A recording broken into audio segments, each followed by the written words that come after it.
Well, we're excited to have our guest today, Brent Hull. I didn't know this about you, Brent, but you had a TV show on the History Channel at one point, I did. and he has a really cool eye for design. He studied historical architecture. He's a master craftsman.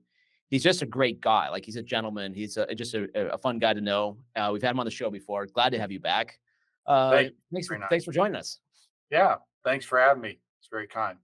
So, since the last time we were here, you talked a little bit about like your rebrand, and so you have Hall Homes. You're doing a little bit. What are you doing on the Hall Home side? This is renovation, or Yeah. So we do ground up building. Our niche is kind of the new old house, kind of building a new house to make it look like an old house, like it's 100 years old. And so we do that, and then we also do historic preservation, working on two houses that are from the early 1900s, and so restoring those for clients. And then we started doing ranches more and more for people. And so we're doing a little bit of everything. well, that's cool. Do you have a preferred term with like renovation, restoration, remodel, makeover? I mean, what's your preferred term, or do they mean different things to you depending on the project? Yeah, What do you- probably restoration is what I would probably land on, because Okay. it speaks a little bit more to the you're not flipping, you're not tearing out, you are restoring what was there. And so that would be my bent. That would be. Yeah.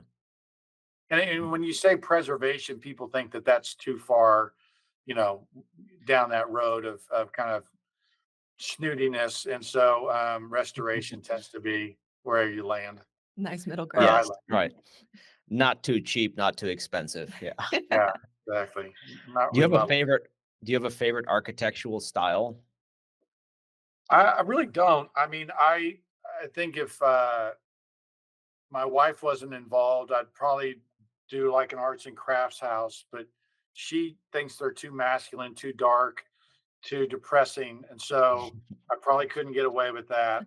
I like Greek revival. Mm, I think that's those both of those are uniquely American, uh, Mhm. very popular in America. I mean, there's not really bungalows around the world like mm. like the arts and crafts style houses and the things.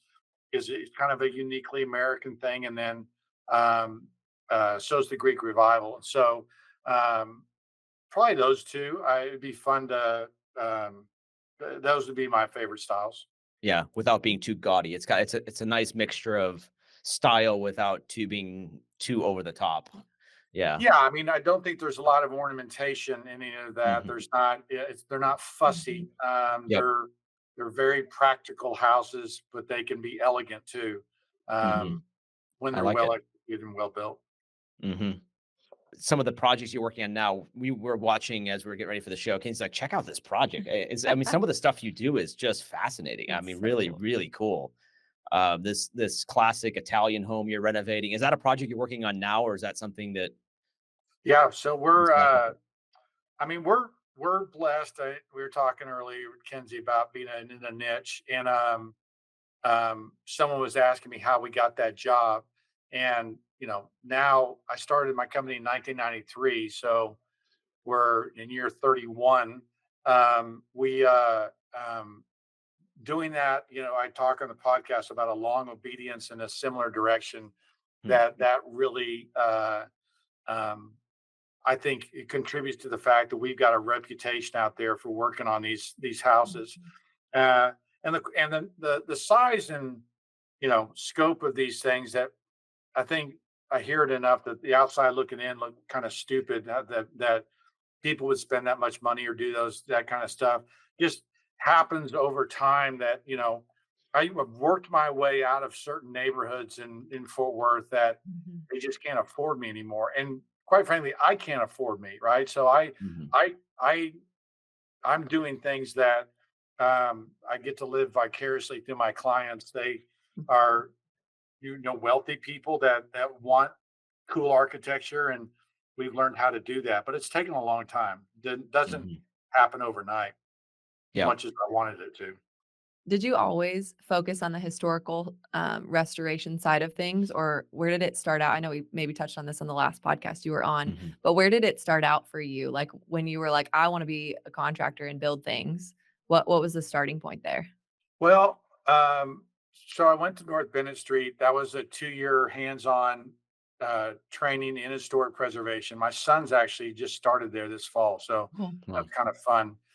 Mhm. Um, when I got out, I thought I was just going to be a trim carpenter, and I, you know, loved doing it. And came back to Dallas and Fort Worth, just started talking to contractors about doing that stuff. I also networked with in the historic world because that's where I'd been trained. Sure. And um, that really kind of me started me down that path. Is just I went to Historic Fort Worth, which is a nonprofit. I talked to the Texas Historical Commission, which is kind of the state agency, and just said, "Who's doing this?" I studied at this school. I'd like to be more involved, and just making myself available. That's kind of what started that.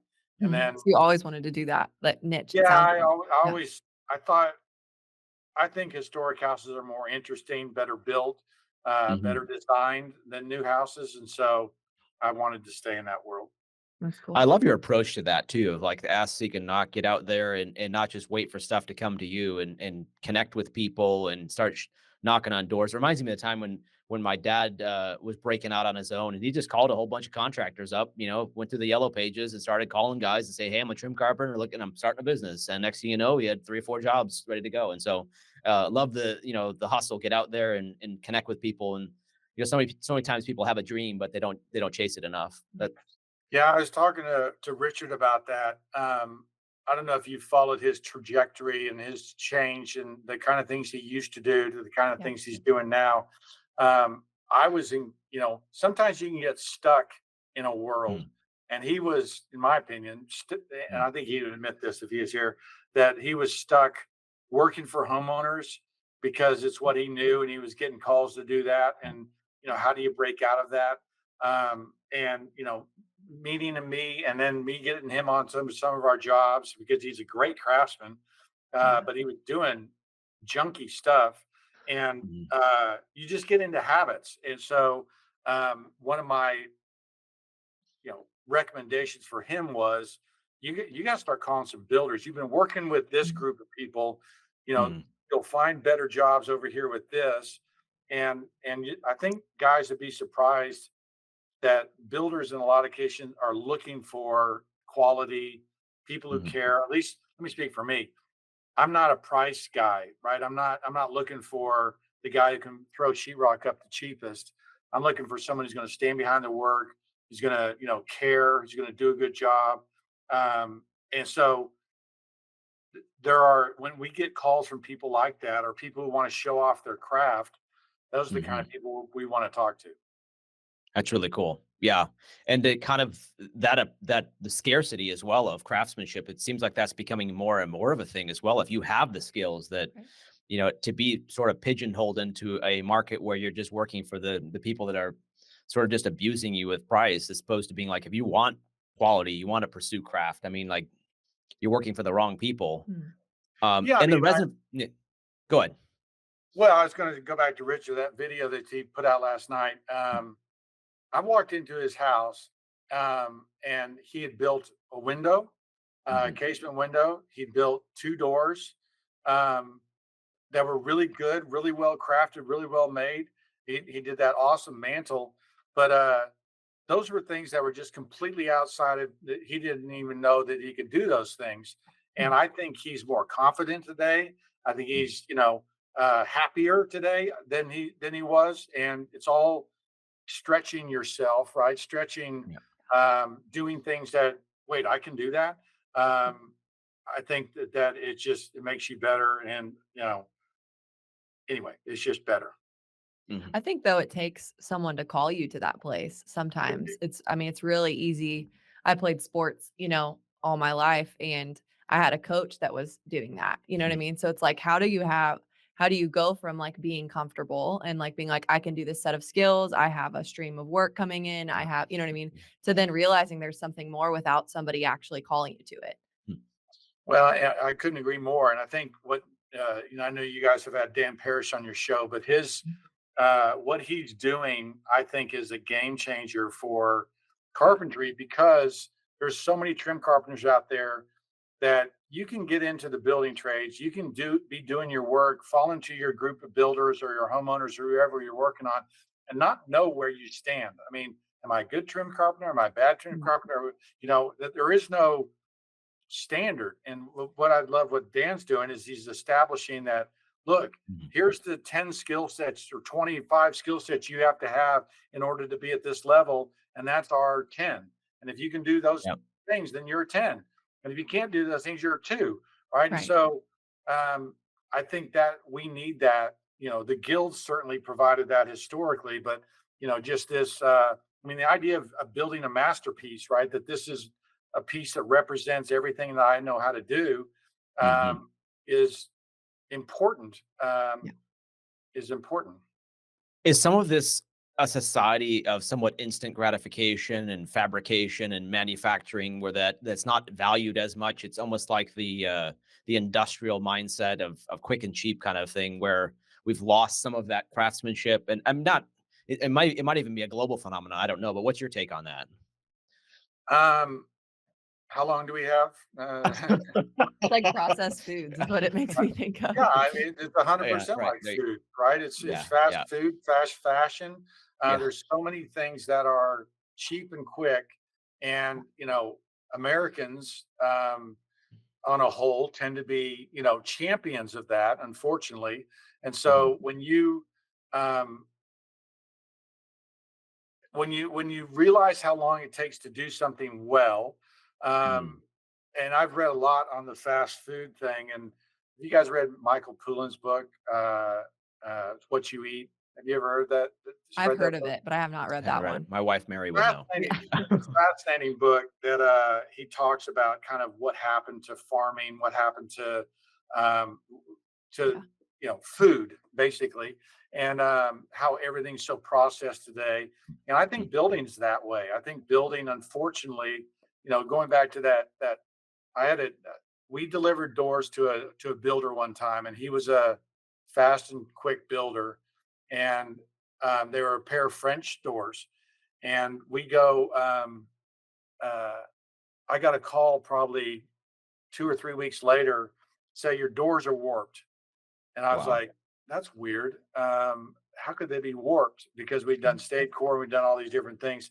And so I went over there and looked at it, and he had the jams were out of whack. And Yep. so we reset everything and got the doors. They weren't warped. The Mm. guy so I Mhm. called the builder, I sent him a bill, and he said, I'm not paying this. You screwed it up. I go, no, your guy didn't install those doors right. We had to adjust the jams. And he said, that's impossible. He's been doing trim carpentry for 30 years. And the Mhm. sad thing is that um, if you look at stair builders, they're Mhm. basically assembling parts. If you Yeah. look at, the pre-hung door, right? Whereas historically we used to know how to hang a door and put hardware on. Now everything's pre-hung, ready to drop into an opening, and you put the clips on, you screw the clips in, and your door's installed. And Yeah. we're becoming a snap in place. And if you think about what Home Depot and Lowe's are doing, the products that they're providing so that homeowners can do it themselves, builders are getting sucked into that world as well. True. And there's a lot of snap in place products out there, and there's a extreme lack of craftsmanship. And so Mhm. it's you got me on a soapbox. It's a problem. Um, You preach, I'll turn the pages. Yeah. Yeah, I'm right there with you. One of the things that yeah, the quality of like pre-hung doors, it's getting so bad. I mean, I don't buy them anymore. I was just doing a couple projects at our house and got the poplar jams, built them myself, and put them all together, set the doors, and it's fun when. But then I guess Kinsey brought up the whole like the consumer side of it of like how What do did I you bring up?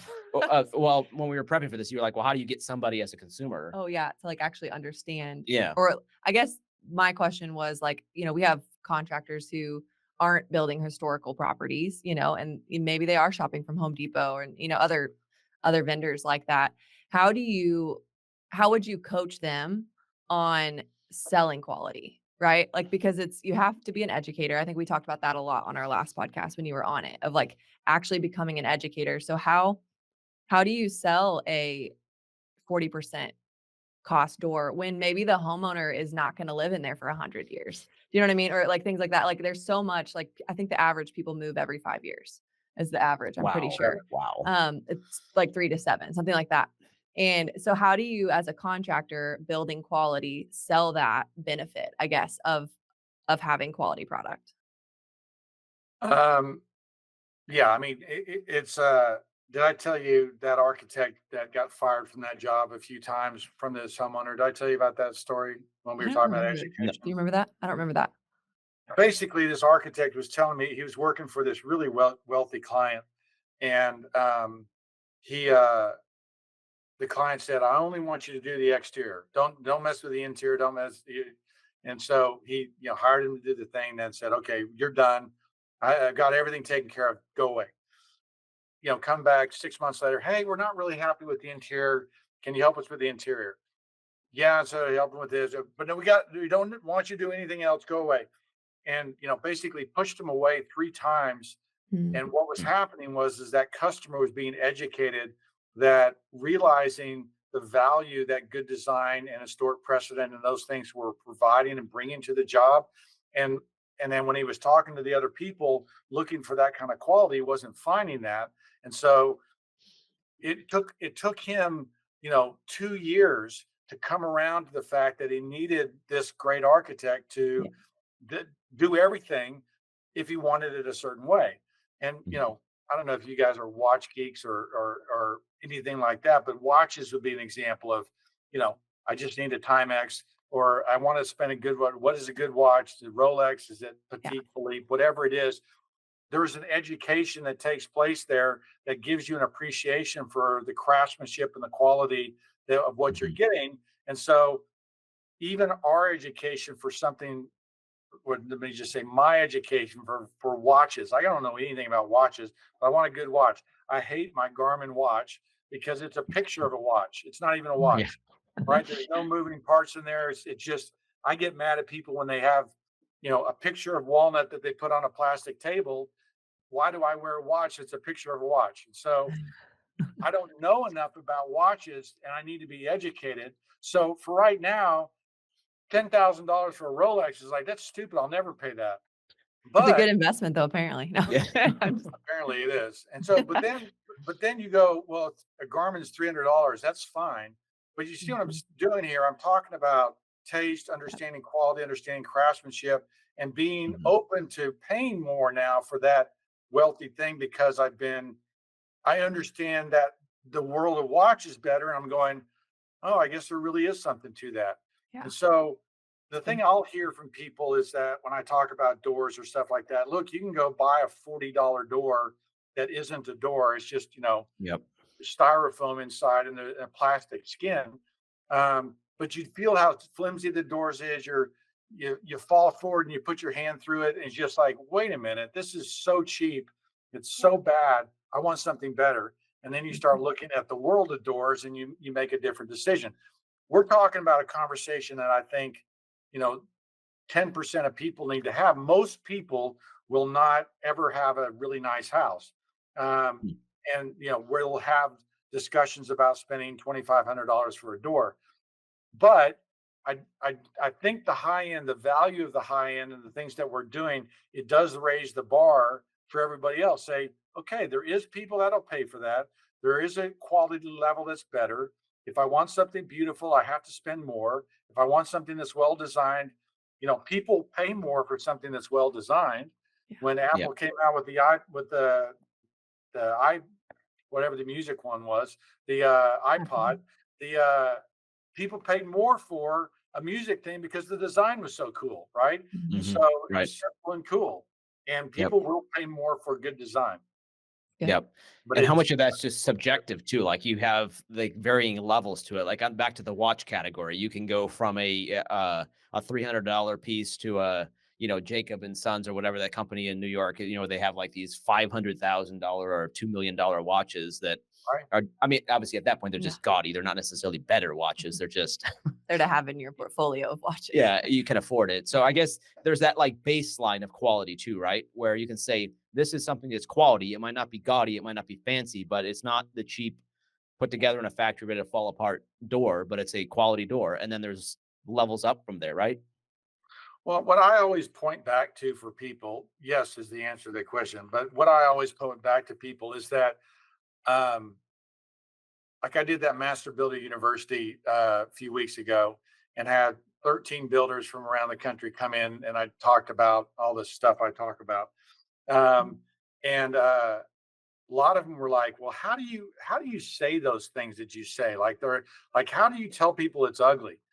And I say, "Well, I'm not telling them it's ugly. I'm telling them what the historic precedent is and why Mhm. I don't. I think the opportunity is this.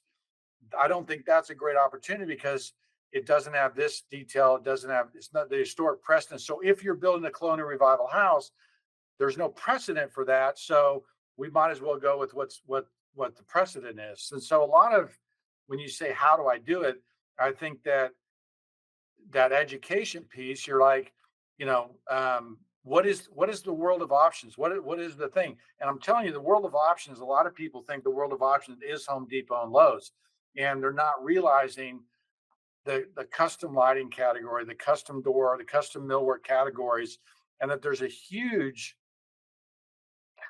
library of opportunity. And we've got like a 6-page book that we assume this is building. And you see all the books behind me. There is so much that we can do that's better that just think, you know, it's hard to do. And I mean, there were some people that live in a very small town that came to the deal, few 100,000 people that were building at a very high level. And I was like, you guys are going to be a big fish in a small pond really quickly. And do you guys have room to grow with the aspirations and skills that you're building with? And I think that was anyway. There are places like that the moldings are terrible. I mean, some of these small towns that only have one lumber yard, where do you get good moldings, right? And so, Mhm. you're having to order from out of your area. We order out of our area for hardware. We order out of our area for some custom columns, roofing material, stone material. A lot of it is not regionally focused because there just isn't any around here. Yeah. What advice would you give somebody that does want to find quality? They're stuck with, like, we live in a small town, 100,000 people. And back when I was building, finding millwork, to your point on that, is you had one supplier in town and it was mediocre, moldings. And I ended up finding another hardwood company in a different state that would truck stuff in for me once a week because the quality difference was so extreme. And, but it was sometimes tough to find. Yeah, I think yeah, it's a real problem. Mhm. I'm not sure. Um, I mean, in order to know to call a millwork company from another city or another state, you have to be educated to know that what you're looking at is no good.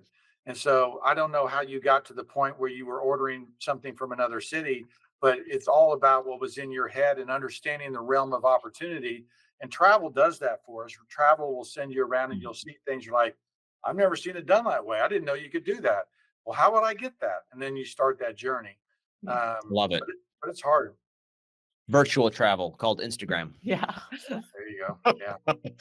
We see stuff on your channel or other Mhm. channels, and we're like, that's cool. Nice. Nice. Let's do that. Yeah. That's really cool. So we have this money focus, right? Where people are trying to pay their bills. I mean, they would love to hear you talk and say, yeah, that's cool. Brent's been doing this for so long. He's so good at it and everything. But when you get to the point of when you particularly starting off from, there was a time I would assume in your career where you had, I'll just take the next available opportunity. And now you're mature, you've been doing this for decades, and now you have this ability to say no to things. And so a lot of our audience guys, you guys are in a spot where you're thinking, well, that's cool and everything, but how do I transition between the thing? I got to pay the bills. And Yeah. so um, you know, what's your take on this, transitionary period of I need to pay the bills, and what about, yeah, quality is cool if somebody would pay for it, but that sounds like more trouble than it's worth. Um, I think I would encourage guys that you would be surprised at the answers your customer is going to give you, um, when you talk about spending more or doing better things. And I think a lot of guys are afraid to say, um, "I don't like any of the moldings here, but we're going to have to order them from out of state." And Mm, they're going to afraid their customer is going to go, "Well, wait, what do you mean? There's no right." And so, but I think the reality in my experience is that our customers have traveled more than we have. They've seen more than we have. They understand what quality really is. And do not be afraid of offering a suggestion and offering quality, uh, because I bet if you did it 10 times, you're going to have them say 5 times, "Yeah, that's a good idea. Let's go do that." And so the same if you as a builder are seeing in your market that something sucks or something's not very good, your client has most likely seen it as well. And Mhm. so I would encourage them that, holding on to those convictions, realize that, um, I was always amazed that when I would go into someone's old house and say, "You've got a great house," how few other contractors say that. That Mhm. most of them will come in there and go, "Oh my gosh, you got a big problem here." And, mm, just set themselves up on the wrong on the they come in and they represent themselves as the guy who's going to save them money. Mhm. That's not uh-huh, why the customer called them. The customer did not call them to save them money. The True. customer understands it. They've made their money. They don't need help saving money. They need help making good decisions about building. And so don't think you're going to, by being the guy that says you can't afford that or I don't know where to find that, is going to win you points. And so I've been amazed early in my career how many clients who didn't have money were great patrons to me. mhm, And patrons in that encouraging me to do things and try things that might have cost them a little bit more money, but the end product was going to be worth it. So Mhm. my you know comment to everybody is quit trying to save your client money. Our clients now, their obstacle isn't money. Okay. They can afford anything. And so what their obstacle is quality, their obstacle is unique design. And that's why they're coming to us. And so quit trying to be that other guy. I love what you said about just trying to, save money for your customers and like just that fear aspect of like mhm, even mentioning that. I think from, and correct me if you disagree, but I think from a sales side, because obviously in the pre-construction when you're trying to win the job, it's sales. Um, Really coming in and even asking your client, hey, what level of quality would you like to see on this project? Because I can give you the gamut. I can do whichever level you'd like. Would you like a level 1 quality or a level 7 or a level 10? You know what I mean? Because then really that's giving, you as the contractor permission to like spend the extra time. It also gives you an idea of budget and, quality of the client too, of what level work they're trying to do. So I think giving your customer permission to speak into that versus deciding that for them is probably one tip that I would suggest. I think that's a great thing. I mean, I almost always ask my customer what their budget is. And if I see them freeze up, go like, no one's asked me that. You can't ask me that.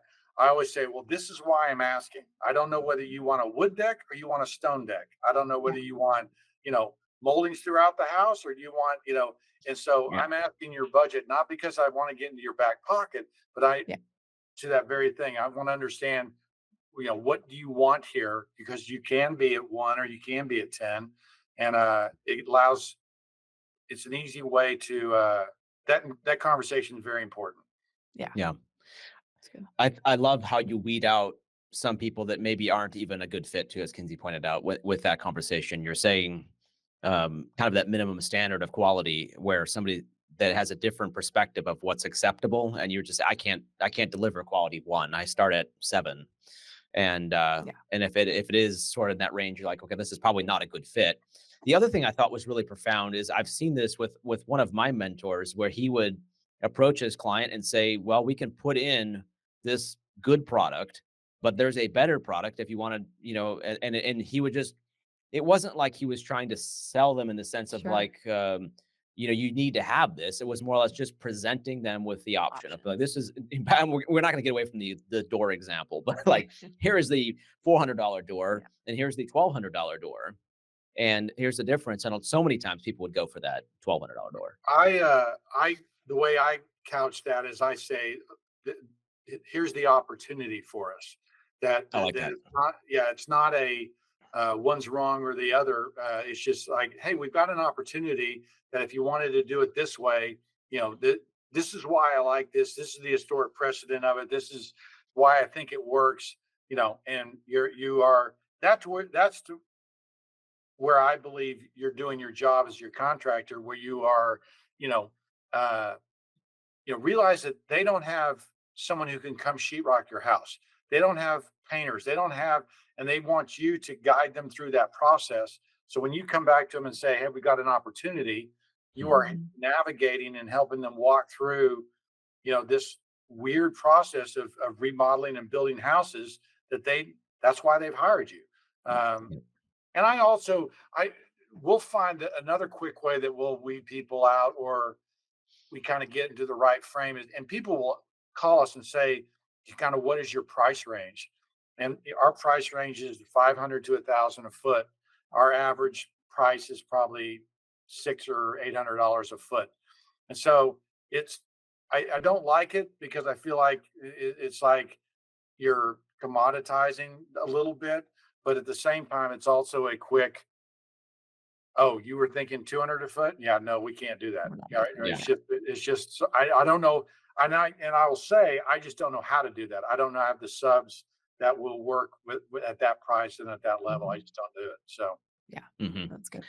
One of the things that, as a part of educating your customer during this whole process, is you're able to speak from a decades of experience into that situation. And I know we brought it up earlier on the show, but it's just to kind of circle back around to this. It kind of really speaks into, if somebody is new to the process. I didn't value near enough my mentors that were just there in my life when I was a kid, working around guys that were master craftsmen, and just being like, everybody could do that. It's because that's all I knew. You're working around people that could do amazing things and not valuing it enough. And if you're starting off a trade, you become who you hang around with. And so to be around the Brent Halls of the world and study this and really engage and learn as much as Mhm. possible is so valuable. And it wasn't until I tried doing those things and realized I wasn't equipped to do them that I was like, well, I should have been paying attention. yeah, no, I think it's a great point. The first guy I hired I was probably 28. Yeah. And I just gotten out of North Bennett Street. I was starting to get some work. I needed some help. I put an ad in the paper. I think it said something like, I think it was very idealistic. We're going to do the finest craftsmanship in the world and whatever I said. And so this guy replies, and he was about 50, 55, old guy, Ken Hayes. And I went down to meet him and I said, what do what have you built? What have you done? He goes, well, I built that house and I built that house. And I had this whole neighborhood he built. I go, so you were the general contractor? And he goes, no, I framed that house, plumbed that house, I wired that house, I roofed that house, I did Wow. the masonry on that house. He was a master builder. Mhm. Um, his dad had been a builder, and talk about a lost generation. It kind of, So I was lucky because I realized pretty quickly how valuable he was and how much he knew. And he would teach me how to get prepared for work in the morning. And he would show Wow. up and he Mhm. would go home at the end of the day and park his truck and his thing, take out the tools, say drywall or whatever, those finished tools, and put in his trim tools so that, and he had, bins for all his different things and everything organized. Whereas mine at the time was all the crap thrown in the back of the pickup truck, hoses everywhere. And, I was a mess. And Mhm. Mhm. he showed me how to be professional, at the trade level and how to approach, everything. I mean, I remember a client one time was drinking at like 9 in the morning. I mean, we'd done this great kitchen for great period kitchen. We had a period stove, and she was wearing me out. And Kenny, Kenny came in, and she said something kind of snarky, mean spirited and he just kind of laughed at her. And of course, I was scared to death. Um, and didn't want to upset the client. And he just laughed at her and said, "Why don't you run along?" or said something like that. And the way he said it and with the authority he said it, she just kind of looked around, looked at me, and left. And I was like, "You can do that? Holy cow. This is amazing." And sometimes that experience and that someone who's dealt with clients and who isn't afraid and anyway, it's just there's so many things I learned from him that I was thankful for. That mentorship is a big thing. Wow. That requires a certain level of patience too with that, like, and perseverance that if I remember when I started learning, my dad taught me drywall taping. He was very good at plaster repair and drywall taping. And when you first pick up a taping trowel, you feel like it's, like how do you get this thing to do what you want it to do? Mud's going all over the place and it's just miserable, and then you get nobody wants to stick around through that process necessarily, but dad's like, good job, keep patching those nail holes, don't touch anything else.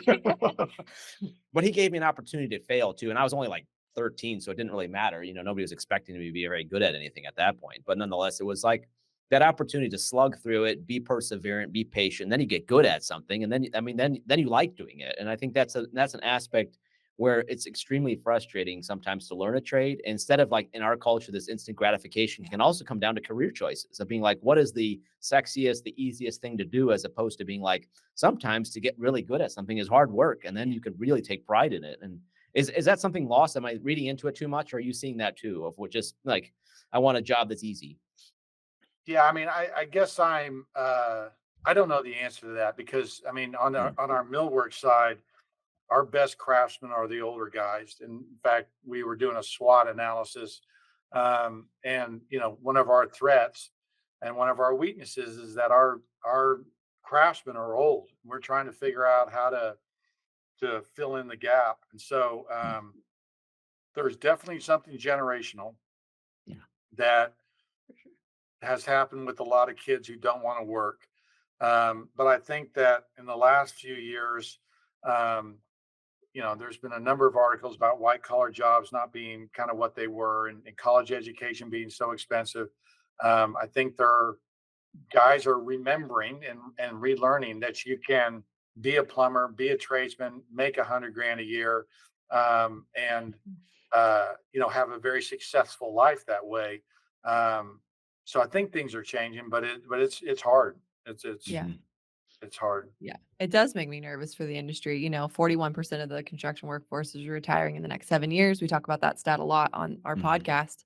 And it's like it really is just a disservice to the kids and young people because I'm just thinking you're like, "Well, you were 13 on mhm, the job." I'm like, "That doesn't happen anymore." You know what I mean? Like the people who have 13-year-olds are working white collar jobs primarily, not everyone. mhm. But it's like it is a miss there of man, such a vital piece of our world, construction, you know what I mean? Like, you gotta build stuff forever, Yeah. that's not gonna Yeah, go I think away.